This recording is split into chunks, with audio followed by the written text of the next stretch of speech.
apa yang terjadi dengan isu pencucian uang sebesar 300 T, saudara. Kami tegaskan bahwa yang kami laporkan itu laporan hasil analisa tentang dugaan tindak pidana pencucian uang. Berkali-kali saya katakan, ini bukan laporan korupsi, tapi laporan tentang dugaan tindak pidana pencucian uang yang menyangkut pergerakan transaksi mencurigakan. Saya waktu itu sebut 300 T. Sesudah diteliti lagi, transaksi mencurigakan itu ya lebih dari itu, 349 T, mencurigakan. Dan saudara harus tahu bahwa tindak pidana pencucian uang itu sering menjadi besar karena itu mengangkut kerja intelijen keuangan. Uang yang sama mungkin berputar 10 kali secara aneh, itu mungkin dihitungnya hanya 2 atau 3 kali. Padahal perputarannya 10 kali.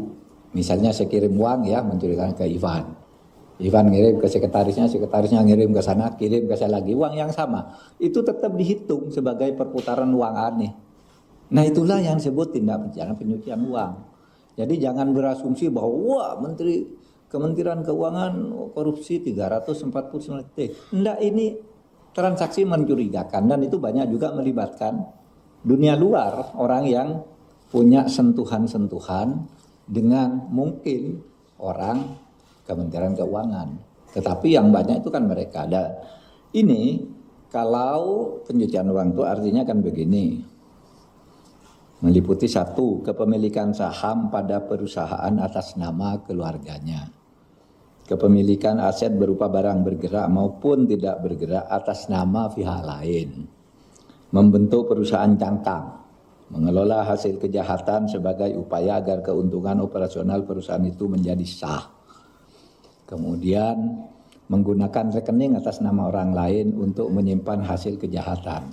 Ini saudara, saya korupsi tapi mau cuci uang. Saudara buka rekening atas nama saudara. Berapa? 10 miliar. Tapi ATM-nya diberikan ke saya dengan segala PIN-nya. Saudara nggak bisa ambil uang itu, saya bisa ambil sewaktu-waktu, tapi tanggung jawab secara akuntansi ada di tangan saudara. Nah itu pencucian uang. Jadi banyak ya. Lalu menyembunyikan hasil kejahatan dalam SDB, Safe Deposit Box atau tempat lain. Nah itu semua yang harus dilacak. Oleh sebab itu menjadi besar, dan laporan resmi mungkin 56 miliar, tapi kok sesudah dilacak nih pergerakan uangnya ada 500 miliar gitu. Nah itu pencucian uang. Tapi itu sekali lagi itu tidak selalu berkaitan dengan pegawai di Kementerian Keuangan. Itu mungkin yang ngirim siapa, yang ini siapa, dan seterusnya, dan itu bukan uang negara. Nah saudara, oleh sebab itu dari penjelasan itu secara singkat ingin saya sampaikan. Tadi akan disampaikan oleh Bu Sri Mulyani, tapi saya ingin menyampaikan kesepahaman kami bersama bahwa yang kita bicarakan itu, yang saya dan Pak Ivan PPATK sampaikan dan Bu Sri Mulyani juga mengomentari, menjawab bahwa ini adalah laporan pencucian uang. Laporan tindak pidana pencucian uang. Ya. Memang jumlahnya besar. Karena itu tadi menyangkut orang luar, menyangkut tindak pidana di luar, tapi ada kaitan dengan dalam. Nah, untuk itu kami tadi bersepakat begini.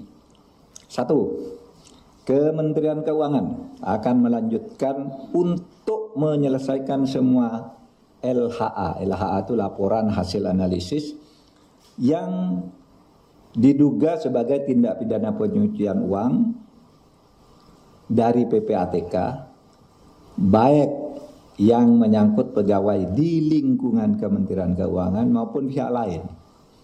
seperti yang telah dilakukan oleh Direktorat Jenderal Pajak yang telah berhasil menambah penerimaan negara dari sektor pajak sekitar 7,08 triliun dan dari Direktorat Jenderal Bea Cukai sebesar 1,1 triliun. Jadi misalnya PPATK lapor nih ada kasus, Anda kok pajaknya cuma tulis 10 miliar, padahal seharusnya 15 miliar.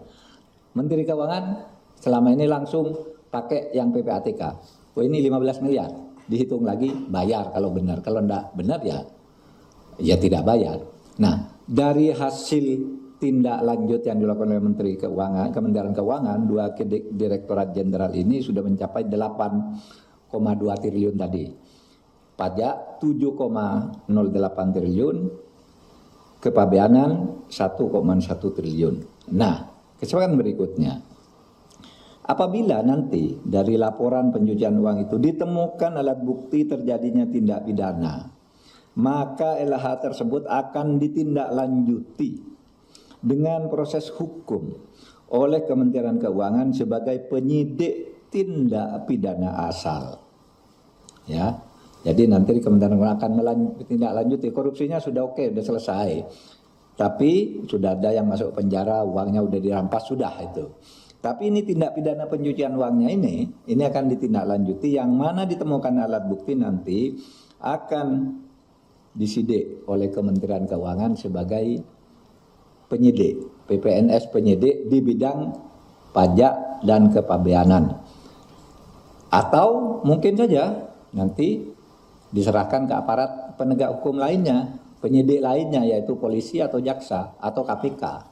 Itu kesepakatannya. Saudara, Komite Koordinasi Nasional Pencegahan dan Pemberantasan Tindak Pidana Pencucian Uang akan melakukan evaluasi terhadap LHA yang diduga TPPU dan telah dikirim oleh PPATK kepada aparat penegak hukum untuk mengoptimalkan penerapan Undang-Undang Nomor 8 Tahun 2010 tentang tindak pidana pencegahan tindak pidana pencucian uang. Jadi beginilah, memberantas korupsi itu lebih gampang kalau mau. Korupsi ini ukurannya jelas, merugikan keuangan negara, memperkaya diri sendiri, melawan hukum, itu udah korupsi. Memperkaya diri sendiri atau orang lain atau korporasi itu udah korupsi. Tapi pencucian uang lebih bahaya. Kalau saya korupsi, nerima suap 1 miliar, di penjara selesai, itu gampang buktinya. Tapi bagaimana uang yang masuk ke istri saya? Itu mencurigakan, dilacak oleh Kementerian, oleh PPATK. Bagaimana dengan sebuah perusahaan atas namanya itu tidak beroperasi, misalnya warung makan tidak beroperasi, tapi omsetnya 100 miliar. Padahal nggak ada yang beli, nggak ada yang jaga juga, hanya ada nama mak warung. Nah itu yang disebut diduga ya. Saya katakan sejak awal, diduga pencucian uang, dan ini bukan korupsi, tapi pencucian uang dalam dugaan. Nah saudara, kita membuat undang-undang tindak pidana pencucian uang itu dalam rangka itu mencari yang lebih besar dari korupsi, karena itu sebenarnya itu lebih besar kalau diburu, bisa lebih besar dari hasil pidana korupsi pokoknya gitu loh. Nah ini bagian dari yang dilakukan oleh PPATK sesuai dengan tugas undang-undang. Saya ketua komite, Bu Sumilyani anggota, Menteri Pak Airlangga Hartarto perekonomian juga wakil, dan seterusnya, semuanya berkewajiban melaksanakan ini. Jadi saya kira dari sini sudah jelas ya, dari sini sudah jelas.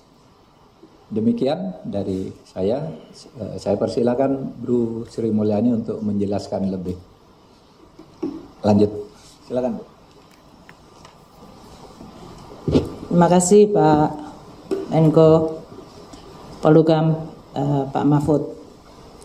Pertama saya ingin menyampaikan bahwa selama ini kami Kementerian Keuangan dengan PPATK dan Pak Menko sebagai ketua tim, kita bekerja dan memiliki komitmen yang sama untuk memerangi dan memberantas tindak pidana pencucian uang maupun korupsi.